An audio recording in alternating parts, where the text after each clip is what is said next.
Welcome to math with RM. আজকে 7 নম্বর class নিয়ে এলাম। এসএসসি জিডি 2087-এর জন্য ইম্পর্টেন্ট সব কোশ্চেন, সমস্ত পরীক্ষাতে আসা প্রশ্ন, প্রিভিয়াস ইয়ার কোশ্চেন। এটা 7 নম্বর ক্লাস। চলো তাহলে শুরু করা যাক। একের দাগের কোশ্চেন বলছে 1500 টাকা মুদ্রিত মূল্যের একটি বইয়ের উপর নিম্নলিখিত ছাড়ের স্কিমগুলি প্রযোজ্য হলে উভয় বিক্রয়মূল্যের মধ্যে পার্থক্য কত? একটা স্কিম দেওয়া হয়েছে 20% পরপর 2বার ছাড়, আরেকটা স্কিম দেওয়া হয়েছে 30% এবং 10% পরপর দুটো ছাড়। 20% পরপর দুটো ছাড় সমান হচ্ছে 36%, আর 30% আর হচ্ছে 10% পরপর দুটো ছাড় হচ্ছে 37%।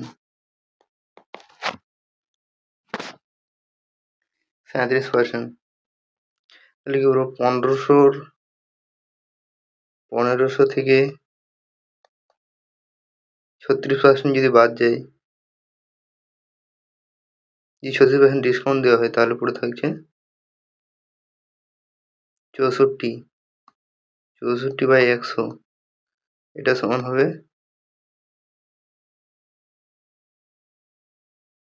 960। মানে এটা কাটা যাবে, 15 × 64। আর এটা হচ্ছে 1500 ইন্টু 37% ছাড়, তাহলে হচ্ছে 63/100 হচ্ছে 00 কেটে গেল। 15 × 63 সমান হচ্ছে 945।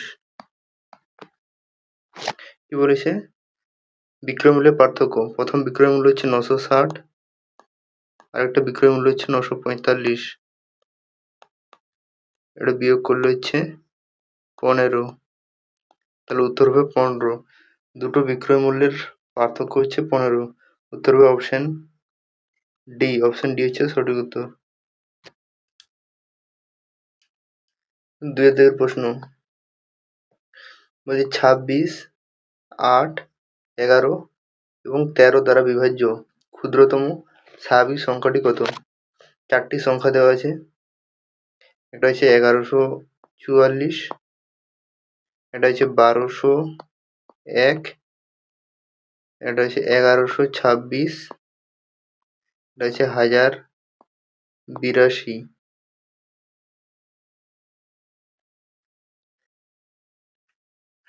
এই 4টে সংখ্যা দেওয়া আছে। প্রথমে 8 দিয়ে যেগুলো বিভাজ্য যায়, 8 দিয়ে বিভাজ্যতার নিয়ম হচ্ছে শেষের তিনটি সংখ্যা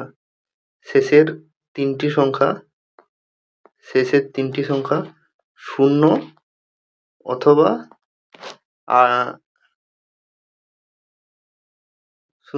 8 দ্বারা বিভাজ্য হতে হবে।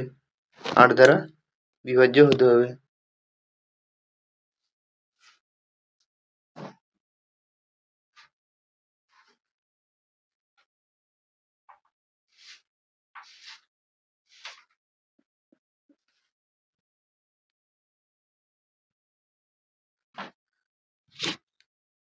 শূন্য অথবা 8 দ্বারা বিভাজ্য হতে হবে। তাহলে আমি শেষের 3টে সংখ্যা ধরি। এটা 3টে সংখ্যা, এটা হচ্ছে 8 দ্বারা বিভাজ্য কিনা? 8, 8 একে 8, 8 8 64। এটা বিভাজ্য। এটা বিভাজ্য কিনা? 8, এটা তো বিভাজ্য নয়। এটা বিভাজ্য কিনা? 8 একে 8,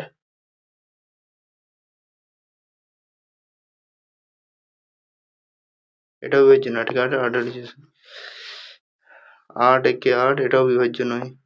তাহলে শুধু পড়ে এলো এইটা 1124। তাহলে উত্তর হবে অপশন এ। অপশন এ হচ্ছে সঠিক উত্তর, 1124।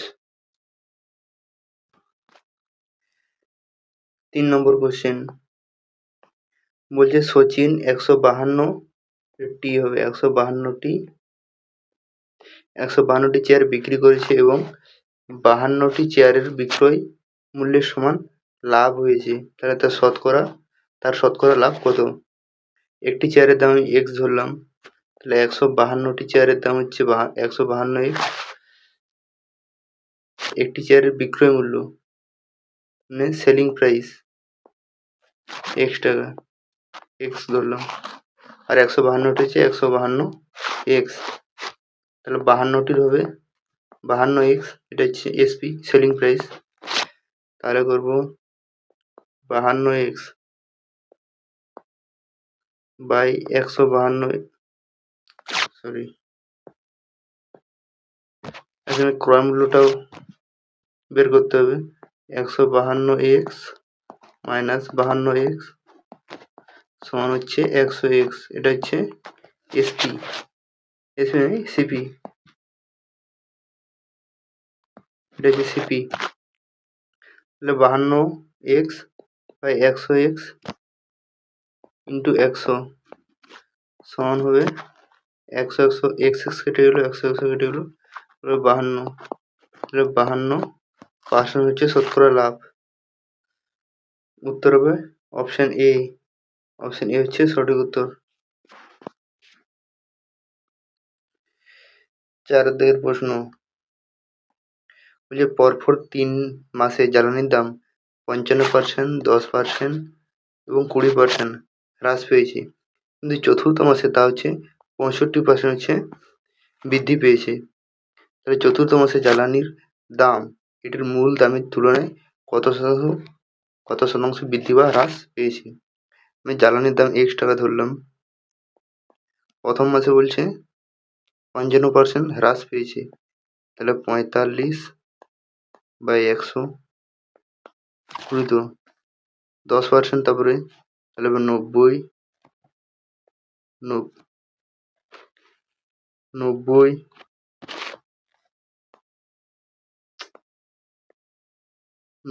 100 ইন্টু তারপর 20% বলেছে, তাহলে 80 বাই 100, তারপরে বলেছে বৃদ্ধি পেয়েছে 65%, তাহলে 165 বাই 100, আমি একটা শূন্য কাটলাম, এখানে কেটে দিলাম, ঠিক আছে, 5 দিয়ে কাটবো, 5 9 45, 5 20 100,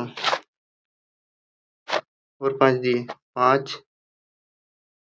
4 20, 5 3 15, 5 3 15, 4 2 8, তারপর 2 কেটে দিলাম, 50। আচ্ছা কত পড়ে আসলো? 9 পড়ে থাকলো, আর 33, তাহলে সমান হচ্ছে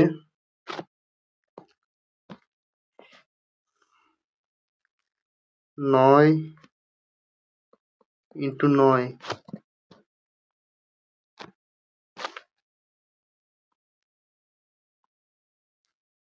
ইন্টু 33 বাই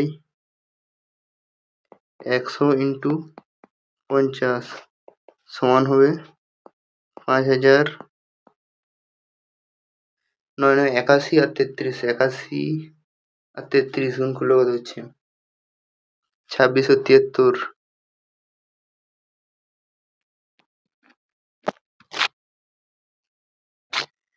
2673 x, এটা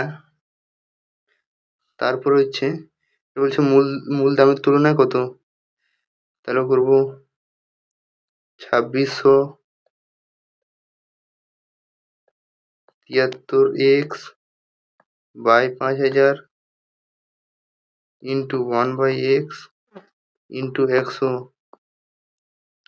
দুটো শূন্য কেটে দিলাম, এখানে 100 কেটে দিলাম, x কেটে গেল,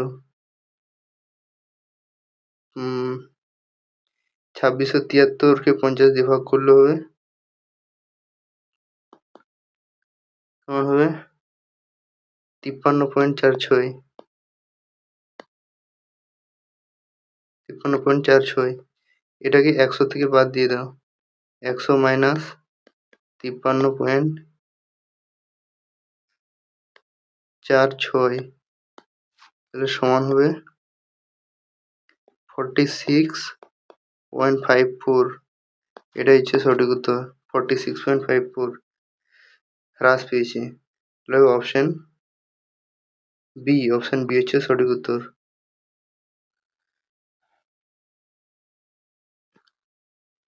5 প্রশ্ন বলি, একটি ফ্যানের বিক্রয় মূল্য 7,392 টাকা। যদি 32% লাভ হয় তাহলে ফ্যানের ক্রয় মূল্য কত?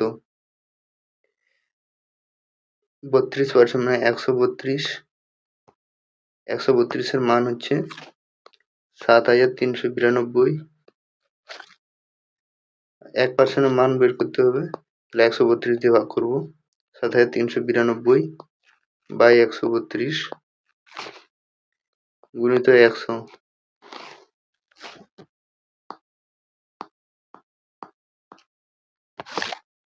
4 দিয়ে কাটবো। 4 4 3 12। 4 3 12। 4 এটা দিয়ে কাটো, 4 কে 4, 4 32।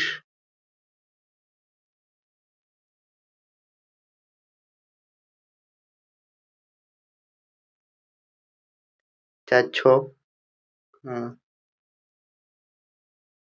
4 4 16, 4 32।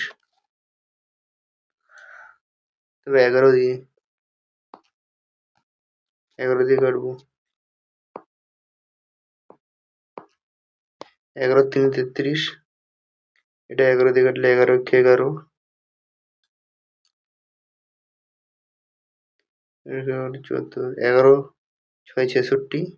11 88। আবার 3 দিয়ে কাটবো। 3 তো কেটে গেল। 3 5 15। 3 6 18, 56। 56, তাহলে 56 ইন্টু 100 সমান হচ্ছে 56 ইন্টু 100 সমান হচ্ছে 56, 5600। 5600 হচ্ছে সঠিক উত্তর। তাহলে ফ্যানের ক্রয় মূল্য হচ্ছে 5600। উত্তর হবে অপশন ডি। অপশন ডি হচ্ছে সঠিক উত্তর।